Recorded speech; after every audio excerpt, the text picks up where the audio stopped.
đây cùng thẳng cá là Việt Nam này nó rồi còn lúc nét trong về lối tất cả bóng ố rồi còn mình khác đây là Việt Nam từ trên hai từ này kia BIDC bán từ trên tầm rơi đỏ ló là bao lúc này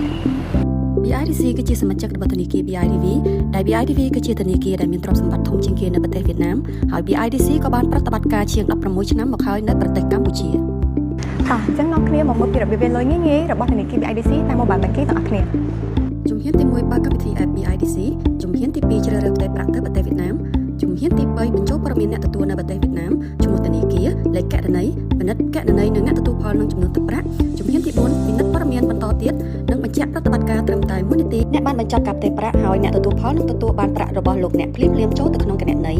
ហើយយើងអាចវេទៅជាង60ធនាគារនៅប្រទេសវៀតណាម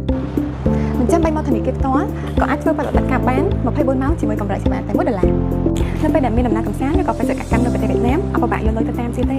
គ្រាន់តែប្រើប្រាស់គណនី KHR នៅលើ BIDC Mobile អ្នកអាច scan QR ដើម្បីទូទាត់តាមតម្រូវការរបស់អ្នកកម្មវិធី BIDC Mobile Banking មិនត្រឹមតែអាចវាលុយទៅប្រទេសវៀតណាមបានទេតាមដានគណនីប្រតិបត្តិការប្រចាំថ្ងៃ scan ទូទាត់ QR នៅប្រទេសខ្មែរនិងនៅប្រទេសវៀតណាមបើគណនីសន្សំអនឡាញកម្ចីអនឡាញនិងការអន្តរជាតិទាំងអស់នេះមាននៅលើ app BIDC តោះចាំការទៀតទៅបើគណនីទាំងអស់គ្នា